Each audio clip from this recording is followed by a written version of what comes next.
Perkenalkan nama saya Gavi Serta dengan NIM 23102027. Baiklah, di sini saya akan menjelaskan tentang resume Indonesia, yaitu dengan judul Indonesia Under the New Normal. Baiklah, tantangan dan jalan ke depan. Ini mulai dengan pendahuluan.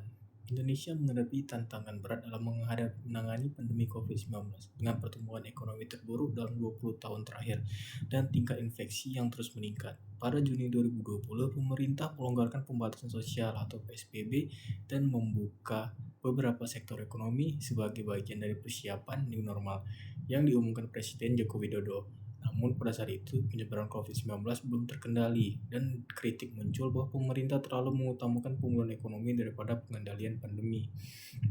Lalu COVID-19 di Indonesia belum ada tanda penurunan. Perbandingan global dan regional, Indonesia masih berada di tengah gelombang pertama pandemi. Berbeda dengan negara-negara Asia dan Eropa Barat yang sedang menghadapi gelombang kedua, Singapura, Thailand, Vietnam, dan Malaysia berhasil meratakan kurva dengan menerapkan lockdown dan pelacakan kontak yang efektif sejak awal. Sebaliknya, Indonesia dan Filipina masih kesulitan mengendalikan virus dengan angka kasus yang terus meningkat. Lalu tingkat kematian Indonesia mencapai 3,7% dengan 40,5 kematian per 1 juta penduduk. Data kematian diperkirakan sangat underestimate, misalnya di Jakarta. Protokol COVID-19 digunakan dalam 6.388 pemakaman, yang ada 21% dari total pemakaman 2020. Sementara kematian COVID-19 yang dikonfirmasi hanya 1.692 kasus. Penyebaran COVID-19 dalam Indonesia.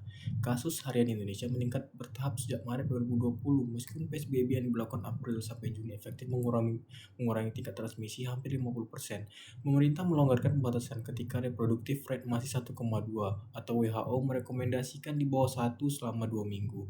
Akibatnya infeksi melonjak tajam dari sekitar 600 kasus harian saat PSBB dilonggarkan menjadi lebih dari 4.000 kasus pada akhir September.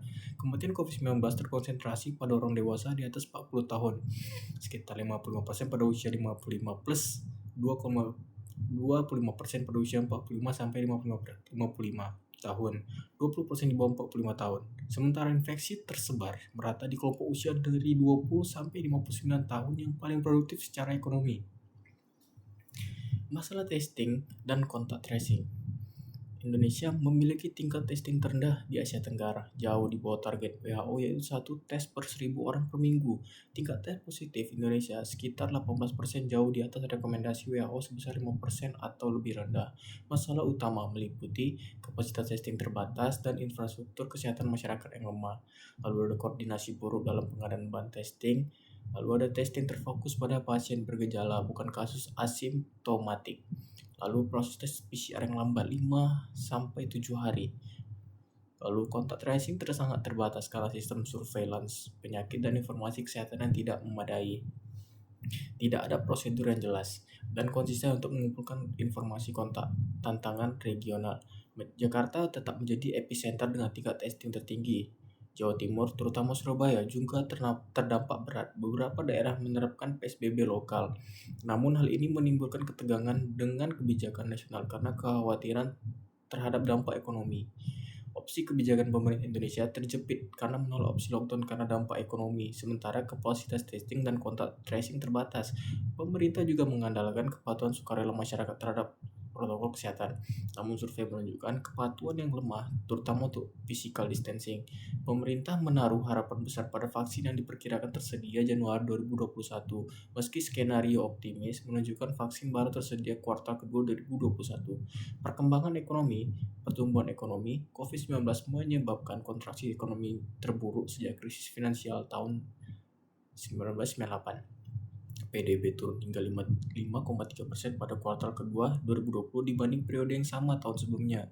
Setelah pertumbuhan stabil sekitar 5,4% per tahun selama satu dekade, pertumbuhan turun menjadi 3,0% pada kuartal pertama tahun 2020. Lalu kontraksi Indonesia relatif moderat dibanding negara tetangga seperti Malaysia, Filipina, Singapura, dan Thailand yang mengalami kontraksi 2 digit. Vietnam menjadi pengecualian karena dengan pertumbuhan melambat namun menghindari kontraksi. Lalu dampak sektoral. Sektor yang paling terdampak adalah yang rentan terhadap pembatasan mobilitas, penurunan perdagangan internasional, dan gangguan rantai pasokan. Lalu juga transportasi dan pergudangan turun lebih dari 30%. Akomodasi dan restoran turun 22%. Perdagangan grosir dan eceran turun hingga 8%. Manufaktur turun juga 6,2%. Sektor yang berkembang informasi, lalu ada sektor yang berkembang. Mulai dari informasi dan komunikasi, pertumbuhan 2 digit karena work from home, lalu kesehatan dan pekerjaan sosial. Pertumbuhan positif juga terjadi pada pertanian. Pertumbuhan rendah namun tetap positif sebanyak 2,2% dari sisi pengeluaran.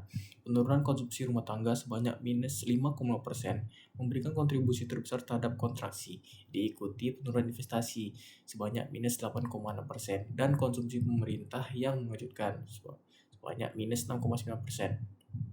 Paket respon. Pemerintah mengembangkan program pemulihan ekonomi nasional atau PEN yang nilai totalnya meningkat dari 8,5 triliun dari Februari menjadi 695 triliun sampai dengan Juni, setara 4,2% dari PDB. Paket ini lebih kecil dibanding negara berpendapatan tinggi, namun sebanding dengan Thailand 9,6% PDB dan lebih besar dari Vietnam 3,6% dan Filipina 3,9%. Komponen utama PEN, perlindungan sosial sebanyak 204 triliun, insentif bisnis sebanyak 124 triliun, lalu pembiayaan korporasi sebanyak 54 triliun, lalu dukungan UMKM sebanyak 121 triliun, lalu dukungan sektor dan daerah sebanyak 106 triliun.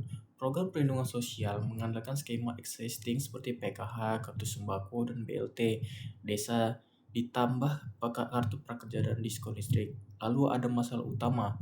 1. Program dirancang untuk pengentasan kemiskinan pra-Covid, bukan untuk pandemi. 2. Targeting mengandalkan DTKS yang tidak diupdate sejak 2015. Yang ketiga, database tidak mampu menangkap perubahan kesejahteraan jangka pendek. Yang keempat, tingkat realisasi rendah, sebanyak 40% hingga Oktober 2020. Anggaran nasional. Nah, pandemi sendiri berdampak besar pada APBN dengan penurunan pendapatan dan peningkatan pengeluaran. Yaitu defisit diproyeksikan mencapai 6,3% dari PDB, melampaui batas 3% yang ditetapkan UU Nomor 17 Tahun 2003. Pendapatan pajak diperkirakan turun menjadi 9% dari PDB untuk 2021. Pemerintah menargetkan pertumbuhan optimis sekitar 4,5 sampai 5,5% dan tingkat kemiskinan di bawah 10%, yang dinilai tidak realistis mengingat kondisi saat ini. Kemiskinan. Terjadi peningkatan kemiskinan dari 9,2% pada September 2019 menjadi 9,8% pada Maret 2020. Setara 1,6 juta orang jatuh ke bawah garis kemiskinan. Peningkatan terkonsentrasi di Jawa, terutama DKI Jakarta, dari 3,4% menjadi 4,5%, dan Jawa Barat dari 6,8% menjadi 7,9%, dan Banten. Proyeksi berdasarkan kontraksi ekonomi menunjukkan tingkat kemiskinan bisa mencapai 12,4%, pertumbuhan 1% atau 16,6%. Setara tambahan 5,5 sampai dengan 19,7 juta orang miskin. Lalu mempersiapkan kesehatan dan pendidikan untuk new normal. Jaminan Kesehatan Nasional atau JKN, pandemi mengancam keberlanjutan finansial JKN melalui 2 jalur. Yang pertama, penurunan anggota aktif, banyak 5,4 juta anggota keluar dari total hingga Juli 2020. Lalu sektor informal turun 2,4 juta sebanyak 16%. Sektor formal turun 0,5 juta sebanyak 2%. Lalu subsidi pemerintah daerah turun 1,8 juta. 2. Penurunan utilisasi layanan kesehatan dan COVID rujukan turun 60% dari 9 juta menjadi 3, juta per bulan. Rawat inap turun dari 1,1 juta menjadi kurang dari 0,5 juta per bulan.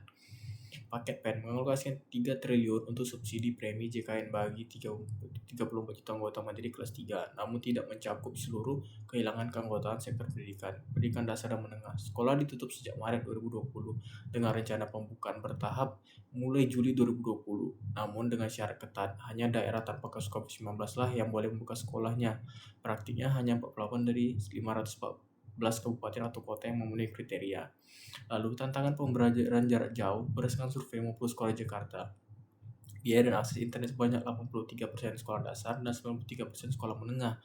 Lalu ketersediaan hardware sebanyak 69% di sekolah dasar dan 70% di SMP atau SMA. Lalu monitoring aktivitas siswa sebanyak 50% SD, 71% SMP, dan SMA. Akses internet siswa berdasarkan Susenas Maret 2020. SD 40% memiliki akses internet, SMP atau SMA 80% memiliki akses internet. Perguruan tinggi hampir 100%. Akses internet berkolerasi kuat dengan pendapatan rumah tangga dari 22%. Desa termiskin hingga 67% desa terkaya. Untuk siswa SD, persiapan sekolah. Semua sekolah telah menyiapkan protokol kesehatan. 69% SD dan 71% SMP, SMA mempertimbangkan pengajaran tambahan. Lalu 33% SD dan 50% SMP, SMA berencana menambah jam belajar saat liburan. Pendidikan tinggi memberi kepastian kapan pembelajaran tatap muka akan dimulai kembali. Semua program telah beralih ke online dengan 80-100% mata kuliah diselenggarakan secara daring. Lalu tantangan utama yaitu biaya internet. 25,5% program sarjana, 17,2% program magister. Lalu ada akses internet. 51% program sarjana, 37,9% program magister. Nah, dampak positifnya yang pertama, jadwal lebih fleksibel, penghematan waktu dan biaya transportasi. Mahasiswa lebih aktif mencari informasi, pengajaran lebih interaktif. Sebagian besar administrator 73% menyetujui rencana Kemendikbud untuk pembukaan bertahap dengan ekspektasi kembali ke pembelajaran tatap muka antara Januari sampai Maret 2021. Lalu, baik, terakhir yaitu kesimpulan. Indonesia menghadapi tantangan kompleks dalam mengelola pandemi COVID-19 dengan fokus pemerintah yang lebih pada pemulihan ekonomi jangka pendek daripada strategi jangka menengah dan panjang. Respon terhadap virus mengandalkan kepatuhan publik tanpa penekanan yang cukup pada pengurangan tingkat infeksi melalui testing dan tracing yang efektif. Lalu program pemulihan ekonomi juga berkonsentrasi pada dampak jangka pendek dan mendukung masyarakat miskin dan hampir miskin, namun kurang memperhatikan pengangguran jangka panjang dan perubahan struktural. Pandemi juga mengancam keberlanjutan finansial, sistem jaminan kesehatan sosial Indonesia, sementara sektor pendidikan relatif siap untuk penutupan sekolah yang berpanjang, namun belum memiliki strategi untuk mengatasi learning loss yang terakumulasi. Baik, sekian video resume dari saya. Sekian, terima kasih. Assalamualaikum warahmatullahi wabarakatuh.